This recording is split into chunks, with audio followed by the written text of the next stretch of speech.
Hey, everybody. Welcome to another episode of Unprepared. This is take number 2. I lost my side of this adventure the first time around, showing you that I also make mistakes. But anyways, today we're welcoming to the show Philippe from Gorgias. How are you doing today, Philippe? I'm doing great. Thank you so much, Chase. Happy to do this remake with you. Oh, absolutely. I mean, it's just any excuse to talk again. Maybe I lost it on purpose. Yeah, I would have done the same. Awesome. So before at the time before, we touched a little bit on you guys getting some funding, and then obviously we just had Black Friday, Cyber Monday happen. What's on your mind? What would you like to talk about today? Wow. So, like, just the last couple of weeks have been crazy in the e-com SaaS space. Merchants are crushing it all around. So, you've seen the numbers from Shopify. On average, it's about 85 to 90% up year on year on every market. And you have other markets like Japan that's doing like 300% increase compared to last year. And then on the software side, so one of our main competitor actually got acquired 2 days ago. So, a customer with a K for $1 billion. You have this morning news from Shipmonk that is a great 3PL, a logistic provider that just raised $290 million today. Like Klaviyo, 200 mil at 4 billion valuation a couple of weeks ago. There's so much movement right now in the space. If you're in e-commerce, I mean, where to even start? Yeah. It's it's crazy time to be alive and to be in that industry. Oh yeah, I'm so glad. It's literally Sean, my partner's. It's his fault, I guess. He pushed me into e-commerce. He got me into this ecosystem, and then we just dove headfirst in. And I mean, Gorgias was one of our first partners 5 years ago, and we were kind of new to the space, and we ran into each other in an event. Absolutely. In New York, I remember exactly the day at Shopify Pursuit, it was called. And that's another story, right? So, like, Yeah. with the pandemic, the growth, the obvious growth channels of brands are being tested. iOS, restricting the Facebook Pixel in 2021. So Facebook grasping for air on how they will prove attribution. Oh, I guarantee they figure some weird way to do the same thing in a different way. Well, so if you want, we can talk about that a little bit more precisely. And so we've been wondering, like, what this actually Facebook acquisition of Kustomer with a K meant.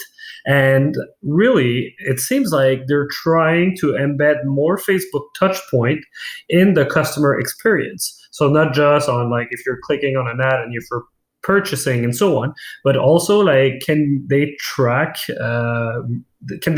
buyers' activity or online shoppers' activity through WhatsApp communications, in messengers, through customer service, through a live chat widget that would not necessarily belong to them, or even through email communication? So can they start embedding those touch points and start having data that is gathered outside of the standard Facebook funnel in order to be able to prove relevancy at different stage of the customer journey in the long term?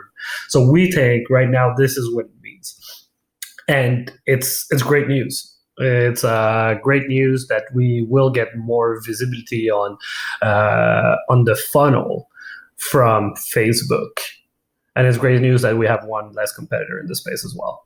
Yeah, I think people have their opinion on Facebook and big data, but here's the thing: if you're in e-commerce, it is one of the easiest channels, if you know what you're doing, to grow your business, to scale your business and hit that next level, is going through paid advertising. And Facebook changed the game with how they approached it. And so without them, they pioneered a lot of cool stuff in the space. And I personally am excited to see what they're doing moving forward. It's technology, it's cool. And now you're getting the abilities these days to opt out of all this stuff. But at the end of the day, you're getting targeted usually for something that you probably want. So, everyone can have their own opinion on it. Absolutely, but I think yes, most e-commerce merchants will tell you that the more accurate and the more data they gather on their journey through Facebook or Google or another provider, they would all jump if there was other providers to be able to provide that type of fragmented data on the customer journey. But obviously, there are some clear winners. It's unfortunately an oligopoly, but at the same time, it's fueling a generation of entrepreneurs that are building off their own online businesses because of that. I think I read yesterday that lawsuits are being filed in America against Google and Facebook about antitrust, but that's a whole other conversation. I want to make sure we have time though today to talk about Gorgias. What's new with Gorgias, the platform? How did you guys help your merchants through Black Friday and Cyber Monday success? And what's on the horizon? Yeah, so on any given day, Gorgias supports about 12, 13,000 customer service reps that are logging in the platform to do their task.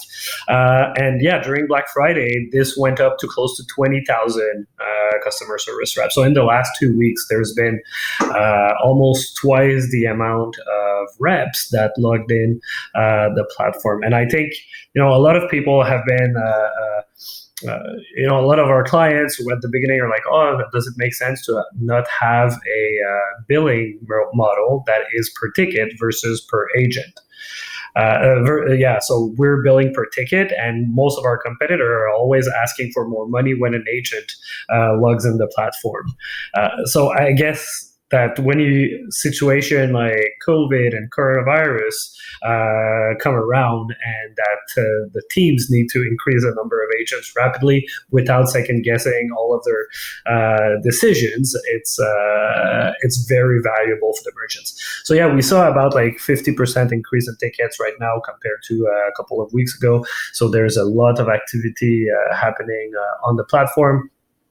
And the things that we're gearing up for next year. So there's a couple of big pieces that we're working on. And I would say that the most exciting one is transforming Gorgias into a platform through better an app marketplace. So we're currently building an app marketplace where we will have more developers come in and provide their own integrations and their own augmented services through our own platform. So you can imagine, for example, all like a return platform. So what the customer service team interacts with when they want to process a return for their client, now having that type of native integration in Gorgias. So all the return platforms that are in the Shopify ecosystem, we're closely working with them in order to bring them on board and develop those new integrations to augment the potential that the agents can manage in Gorgias directly. Oh, that's amazing right there. So that's going to really help. And it's not just the return. So just off the top of my head, things I could think of that are really useful there would be like if you have an extended gift card functionality, or if you've got a loyalty program, all of those being directly integrated with Gorgias, allowing your customer service reps like full access to the data and being able to answer their question or offer them solutions quickly is the name of the game. Right. So Rise AI that you must know. So that's obviously one that we're looking at for exactly that use case. So how to generate custom gift cards in one click by the customer service agent from Gorgias while they are talking to the customer. So not having to shuffle through different windows to change where you're operating really saves a lot of time. And at the end of the day, it's like, how can we tweak always a little bit more like the black box in which agents work in order to make this profession more efficient? Yeah, I mean, that's amazing. If there's some sort of customer service issue, having the ability to be like, hey, we're sorry about that. Here's a $5 gift card just for you. One click of a button. That's usually going to solve a lot of problems. Phil, thank you so much for coming on the show today, sharing those insights. If people are curious about Gorgias or they want to learn more about you, what should they do? Yeah, visit gorgias.com. If you have any question, write to me directly, phil@gorgias.com. But also, Chase, let's put a link at the bottom of this episode. So Absolutely. If anybody have any question, just click on the link below and come and chat with us.